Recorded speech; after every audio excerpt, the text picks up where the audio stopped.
Ce samedi, la planète jeu était en mouvement avec la journée mondiale du jeu. À Limoges, la ludothèque, comme un café, a ouvert une terrasse. C'est à toi de m'en donner une. Oui, on copie un petit peu, nous sommes joueurs à la ludothèque. Non, c'est surtout qu'on essaye de prendre les espaces si on peut. Pour l'instant, la ludothèque n'a pas cette capacité-là, la possibilité de recevoir tous nos publics. On en profite pour aller jouer dehors. Le retour à la normale n'est pas attendu avant quelques semaines.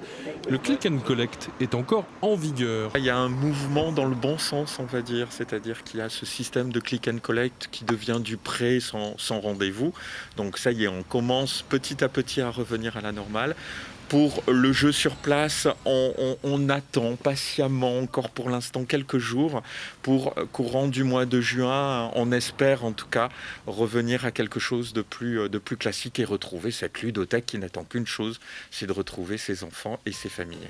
L'association a pu compter sur ses adhérents et ainsi limiter la casse financière. On a été très contente de voir que grâce, et parce qu'il y avait un besoin aussi de prêt de jeux et de jeux dans les familles, ils ont joué le jeu et ont continué à nous suivre et ça on en est très content. Ouais, c'était les finances qui étaient en péril aussi si les abonnés n'étaient pas restés. Oui, ça met logiquement la ludothèque ou les associations en règle générale, d'abord moralement parce que l'activité est moindre, mais aussi et surtout parce que financièrement on a besoin de nos adhérents et de cette activité pour continuer à vivre. La remise en service se fera progressivement en juin avec les gestes barrières et une limitation du nombre de personnes admises dans les locaux.